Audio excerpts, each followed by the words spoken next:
पिछले एक साल से रियल एस्टेट मार्केट जो पाकिस्तान की, इसके अंदर काफ़ी ज़्यादा ड्रास्टिकल चेंजेस आए हैं। आइए बात करते हैं कि मार्केट अभी किस तरह से चल रही है और आने वाले टाइम में मार्केट के अंदर क्या एक्टिविटीज़ नज़र आएंगी। आइए बात करते हैं।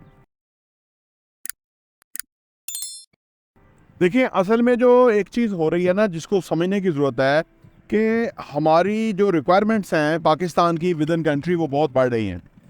अच्छा, ये इसको अलग रखिए कि भाई क्या उनकी अफोर्डेबिलिटी है कि नहीं है, वो ख़रीद सकते हैं कि नहीं। पहले मैं रिक्वायरमेंट की बात कर रहा हूँ कि हमारी हर साल, क्योंकि साल की 45 लाख हमारी आबादी बढ़ रही है और अभी 10 लाख, पिछले जब से रजीम चेंज हुई है 10 लाख के करीब लोग बाहर चले गए हैं। ऑलरेडी 1 करोड़ लोग बाहर हैं, उनकी यहाँ की नीड है। तो रिक्वायरमेंट लोकल्स की भी है और ओवरसीज़ की भी है, हर लेवल पे रिक्वायरमेंट है। अब उस रिक्वायरमेंट को फुलफिल करने के लिए क्या काम हो रहा है, ये बड़ा अहम सवाल है।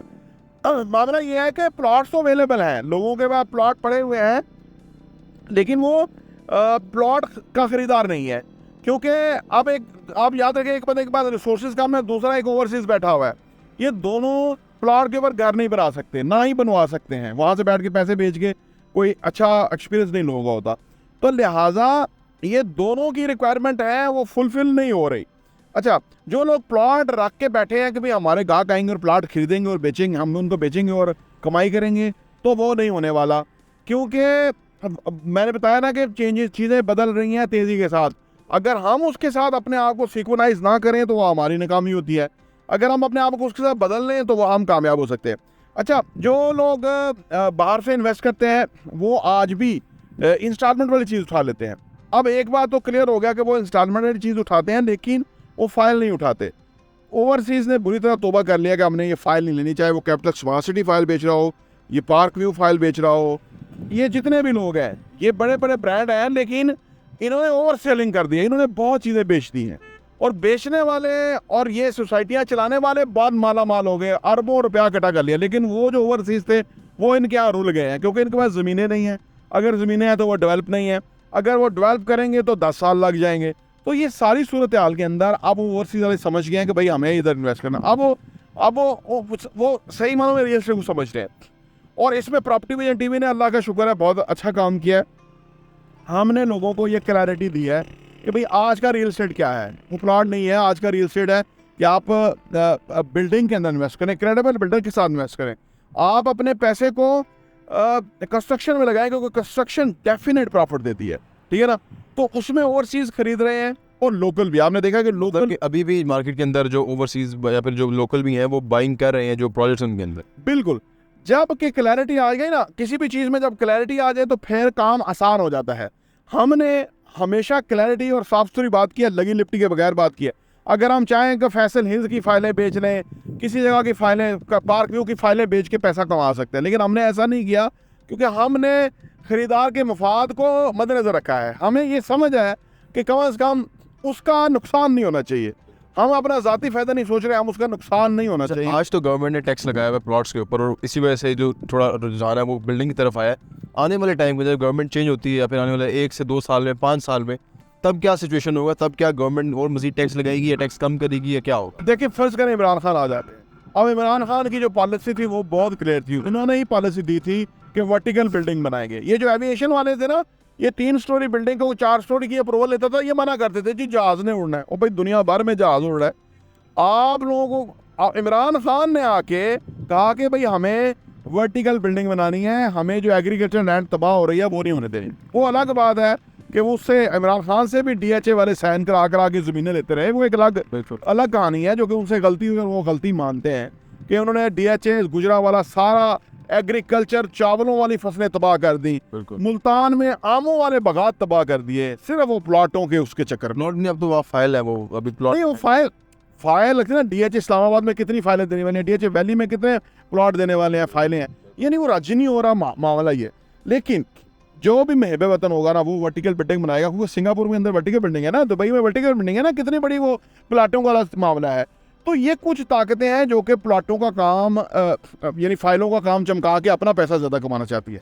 इनको कोई भी महबे वतन लीडर आएगा, हेड ऑफ स्टेट आएगा, तो वो इनको डिस्करेज करेगा। दूसरी बात, प्लाटों के अंदर जब पैसा चला जाता है ज़मीन में, तो वो पैसा आपकी नेशनल डेवलपमेंट या नेशनल बिल्डिंग, नेशन बिल्डिंग के अंदर या जो आपकी मुल्क की वेल्थ है उसमें नहीं शामिल होता, वो प्लाटों में चला जाता है और फाइलों में चला जाता है।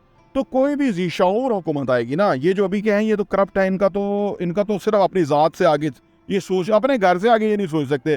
जनरल बाजवा भी अरबों रुपया लूट के चला गया, ये अपने घर, ये छोटे छोटे लोग बड़ी बड़ी सीटों पे बैठ के मुल्क का नुकसान करते हैं।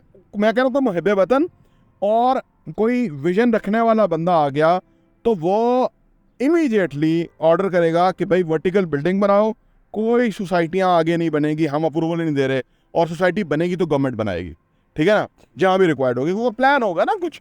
तो ये जो ताकतें लूट मार कर रही हैं, मिल बांट के खा रही हैं, और खा किसका रही हैं? देखिए, एक तो पाकिस्तान के क्राइसिस आ रहा है एग्रीकल्चर लैंड के हवाले से कि भाई पहले ही हमारी पर कैपिटा और जो पर एकड़ है वो पैदावार कम है। दूसरा, अगर वो ज़मीन कटाव का शिकार हो के ये सोसाइटियों में बन जाएगी तो हम कहाँ से अपना फूड की जो रिक्वायरमेंट है पूरी करेंगे, ठीक है ना। तो ये बहुत बड़ा एक चैलेंज है कि भाई वो कैसे होगा। दूसरी बात ये है कि जब बिल्डिंग्स बनेगी तो उसके अंदर लोगों को एम्प्लॉयमेंट मिलेगा, उसके अंदर पाकिस्तान के अंदर जो 40 इंडस्ट्रियाँ चलेंगी उनके अंदर भी लोग रोज़गार कमाएंगे, उनको भी फ़ायदा होगा, पैसा या सर्कुलेशन में रहेगा। जितना पैसा सर्कुलेशन में रहेगा उतना गवर्नमेंट को टैक्स मिलता रहेगा। मतलब आने वाले टाइम में गवर्नमेंट मजीद जो प्लॉट्स हैं उनको डिस्करेज करेगी और जो कंस्ट्रक्शन बिल्डिंग वगैरह इसके अंदर मजीद उसको इनकरेज। अच्छा, क्योंकि उसकी रीजन है ना, टैक्सेशन जो है ना, आपका टैक्सेशन तब तक नहीं हो, अब आप प्लाट पे टैक्स ही नहीं हो, क्या करेंगे? ट्रांसफर वगैरह ट्रांसफर में पढ़ाएंगे कि भाई लोग उसमें ट्रेडिंग ना करें ना, प्रॉफिट कमाने के लिए ना करें, वो बिल्डिंग बनाएं और उसके अंदर पैसा लगाएं। तो हर कोई जो भी हुकूमत आएगी क्योंकि उससे टैक्स इकट्ठा करना है, टैक्स हमारा सिर्फ इधर से इकट्ठा होता है, और कितना लोगों की बिजली महंगी करेंगे और कितना लोगों का गैस महंगा करेंगे, है जी, इन चीज़ों के ऊपर कितना जुल्म करेंगे लोग एक बल्ब जला के लोग बैठे रहते हैं क्योंकि उनका 300 यूनिट से ज़्यादा ना, बाहर गली में बल्ब नहीं जलाते, कई दफ़ा एक्सीडेंट हो जाता गल ही नहीं जलाते। आपने देखा कि कैसा वो इतनी महंगी बिजली हो गई, लेकिन अनफॉर्चुनेटली उस तबके को फ़र्क ही नहीं पड़ा, वो उसके जूम नहीं रेंग रही कि लोग किस तरह से ज़िंदगी जी रहे हैं। तो लिहाजा जो रियल स्टेट है ना, देखिए तमाम शोबे बदल रहे हैं। एजुकेशन, चैट जीपीटी ने आके एजुकेशन को, इंडस्ट्री को बदल दिया।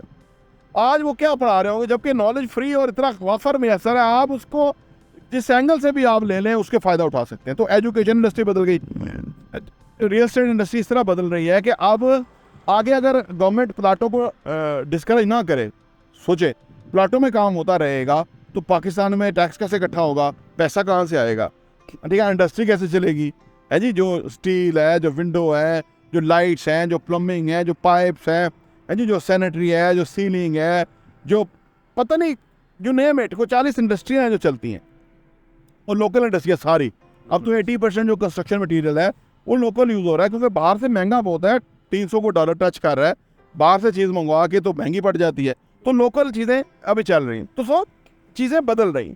मेरा मतलब यह है कि इंडस्ट्री चेंज हो रही है, उसके अंदर कस्टमर का बिहेवियर चेंज हो, उसकी माइंडसेट चेंज हो रहा है, कस्टमर चीज़ों को अंडरस्टैंड कर रहा है। अब अगर आप चाहे, कोई चाहे कि मैं कस्टमर को कोई चीज़ बेच दूँ, वो बेच नहीं पाएगा जब तक कि कस्टमर रियलाइज़ करके, समझ के, अंडरस्टैंड करके ख़रीदे ना। अब ये टाइम आ गया है कि वो बहुत अवेयर है। जैसे ओवरसीज़ पाकिस्तानी ना पाकिस्तान के हालात को सबसे ज़्यादा ओवरसीज़ पाकिस्तानी समझते हैं क्योंकि वो हर वक्त उनके पास टाइम होता है, जब भी वो टाइम होता है वो अपना मुल्क है उनका ना, यहाँ से वो किसी वजह से गए हुए हैं, वो इसके ऊपर नज़र रखते हैं कि कौन गलत है, ठीक है ना। तभी तो ये जरदारी एंड कंपनी उनका वोट ख़त्म किया ना, उन्हें पता था कि वो चोरों को तो नहीं वो कोई वोट देगा, उनको तो पता है। तो ये चोरों ने अपना एका करके तो उनका वोट ख़त्म किया। तो वो रियल एस्टेट को भी अच्छी तरह समझते हैं कि यहाँ कौन है जो अरबों रुपए लूट रहे हैं लोगों के और उनको सूद पे लगा रहे हैं और असल चीज़ें नहीं बना रहे जनरल। तो चीज़ें बहुत तेज़ी से बदल रही हैं, जो कि दूसरी बात, आखिरी बात करके ख़त्म करूँगा। ये अभी कहते हैं जी मार्केट में कस्टमर नहीं है, आमतौर पर यही है ना ट्रेंड, इसके बावजूद ट्रांजैक्शंस हो रही हैं। इसकी क्या वजह है? इसकी वजह यह है कि 5 से 5 साल पहले इंडस्ट्री का साइज़ छोटा था, अब इंडस्ट्री का साइज़ बड़ा हो गया, अब रिक्वायरमेंट बड़ी हो गई है, लिहाजा जितनी तेज़ी में एक्टिविटी थी आज मंदी में एक्टिविटीज़ होती हैं। जब तेज़ी आ गई, जो इमरान खान कहते हैं ना, जब इस मुल्क में तेज़ी आ गई यानी तो बाहर से लोग नौकरियां लेने के लिए आ जाएंगे। यार तो बाहर जाके आप अपने बच्चों से दूर, फैमिली से दूर जो कमाता है, अगर वो यहीं कमा ले तो वो तो अपनी जन्नत में आ जाएगा।